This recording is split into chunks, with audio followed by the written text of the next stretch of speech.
Hello and welcome to this Minecraft showcase with me, Groover. Now today I have for you this farm, which you can see behind me. I'm only going to do a showcase on this because this is too insane. Tutorials are not going to be worthwhile. Anyway guys, this is what we've got. This is a shulker farm which produces approximately 26,000 shulker shells per hour.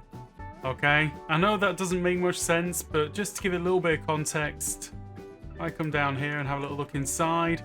That's approximately 5 minutes AFK. Okay, 5 minutes AFK.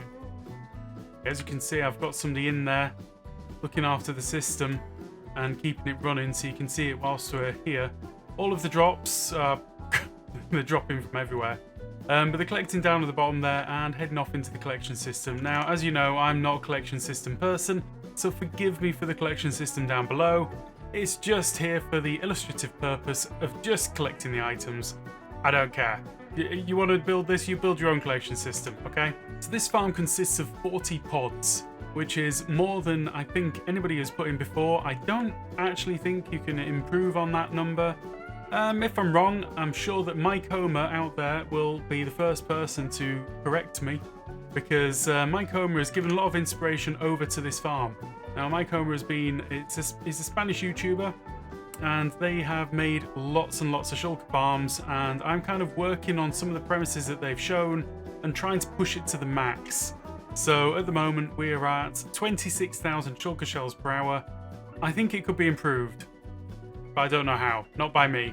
So the farm is designed around a few basic principles, and that is that if a shulker is killed by another shulker bullet, not its own, it can't actually hit itself in Bedrock, then it will always duplicate if and only if there is no more than 2 shulkers, including itself, within 4 blocks in each direction, and then 8 blocks vertically.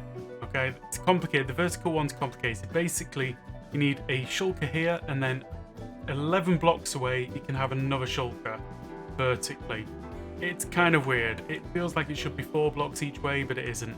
Anyway, I've got this organized over here, and I've packed them in really quite tight. So I'll have a look at the top here. The top layer will give you an idea of my layout for the modules. So what you can see here is that there is a 4-block gap between them.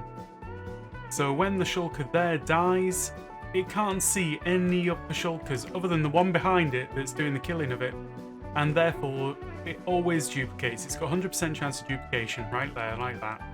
Now, the other thing which is built into this farm, or I should say before we fly away, this is the layout on the top.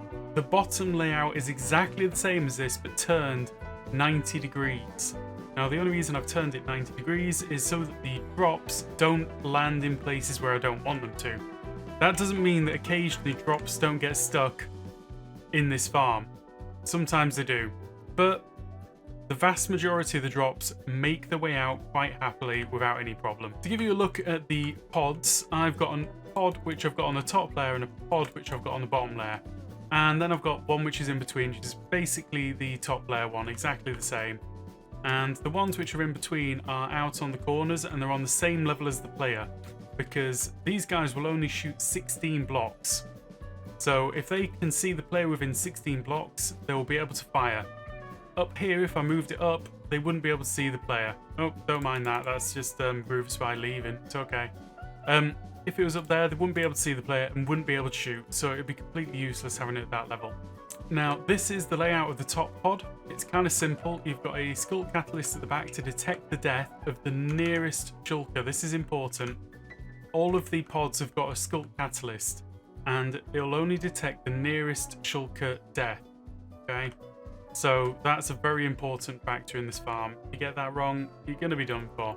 It detects the death, the observer does the thing, observes it, turns it into a redstone signal and pulses it up here. Now this needs to be on 4 redstone ticks. Don't know why it was on 2, but there we go. It needs to be on 4, and that gives the observer here time to observe it turning on and then off, which separates the time between the 2 trapdoor trident killers flappings, as it were, hits, so that you actually get both hits that land on the shulker. Okay, so this is the shulker that's going to die at the front. This shulker is going to aim for the player, and it will aim for the player by producing a shulker shell basically in this shulker. This shulker takes a hit and takes the damage. This shulker does exactly the same, aims for the player, but that gets hit by the armor stand and goes absolutely nowhere. The armor stand I've got organised to stand right on the edge of a piece of scaffolding, and that alignment was done with a piston and a chest. So a piston back on this level and a chest right there, and then it pushes forward, and it makes sure that the armor stand is as far forward as it can be without falling off the block.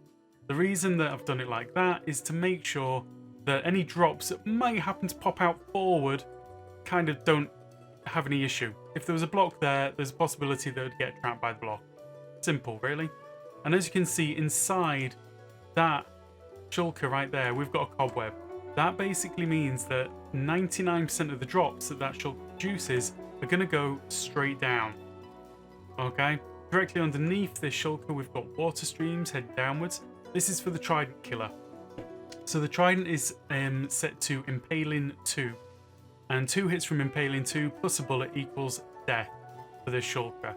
Which means that the trident killer is not actually a trident killer, it's a trident softener. Okay, very important. Don't kill your shulkers with trident because they won't duplicate. It has to be a kill from another shulker. Why have I got 2 blocks of water flowing downwards? Because it means that the items that land in that water don't bob back up occasionally. They get pulled down into the current and then they drop out through the bottom. Very, very simple. The observers, I could probably do something different with that, but I kind of like that setup. It's neat. And of course, all of the buttons to make sure that the shulkers cannot teleport onto these blocks. Now, there's some blocks that shulkers can teleport onto and some that they can't. Now, the sea lantern, very, very important block. Shulkers will not teleport onto that block, but they will carry redstone. So the sea lantern will take an impulse of redstone. Now, this is the bottom layer pod. This is a slightly different setup. Now, we've got the magma block with the water and the armor stand. That makes sure that the armor stand never floats off. It pulls it down just from that one block of water. Again, buttons everywhere. We've got the catalyst leading into an observer, leading into the sea lantern, which then pushes the pulse forward. And we've got the extra timings here to make sure that it's delayed so that it doesn't get the first hit before it's fully opened. This makes sure it gets the first hit when it's fully opened. Observer passing on to the trapdoor trident killer above. Now, this trapdoor trident killer is actually in the same level block as this. It's just at the top of that level. And that is just to make sure that I've tried it on different levels. And sometimes when the shulker spawns, it spawns and nudges the trident and takes a hit before it's had its 2 extra hits. So this is the only way that I've found for consistency. Okay, over here we've got another observer which is facing upwards into this repeater. And basically what that does is it's passing a pulse downwards through the sea lantern directly into this dispenser. This dispenser is fed by these 2 Minecraft or hopper minecarts and straight into that. Actually, that one could be a problem, but the point is, realistically, it's not going to be a big issue. We can move this bottom area around. This at the moment is just picking up the drops from this one, feeding it into the hopper minecart, into the hopper, into the dropper. The dropper gets hit every time something dies, and it pops out the drops. Now, the reason I've got this set up like this is because sometimes the drops will fall onto this block, in which case you want to be able to pick them up. If they're falling onto that block, then this needs reorganizing. You'd want to move the dropper back one and reorganize your hopper setup so that the items from this hopper minecart actually go into that hopper. We should test that actually. Yeah, it needs a hopper underneath it to pull the items out. Right, one thing that I nearly forgot there is to show you this. Like there's a cobweb in the hitbox of that guy, there is actually a pressure plate underneath this guy. This stops all the sculk veins spreading. It also holds up the water on the top layer here. Now, this water is actually here for in case items land on top of the trapdoor. When the trapdoor flaps, they fall in the water, they get pushed off, they get picked up, and away we go. It's all good. Now, you need to place this pressure plate after the shulker is in place. Let me show you again like that.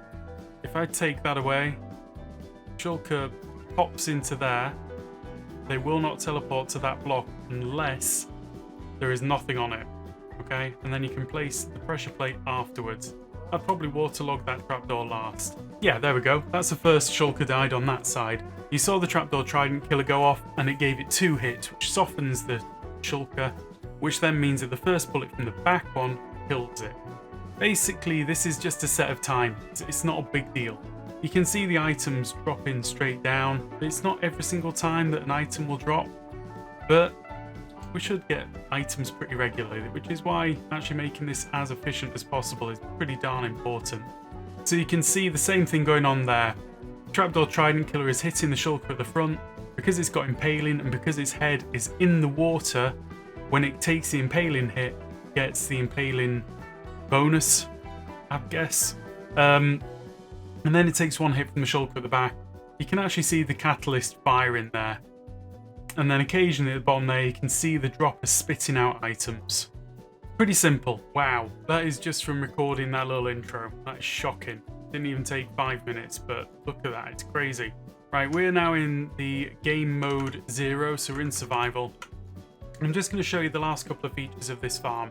So the first thing is we've got these trapdoors right here. Now these trapdoors are actually an alignment system, because if you have the player sort of standing too far to one corner of the block, it's possible that bullets will escape and get the player and wreck your day, basically.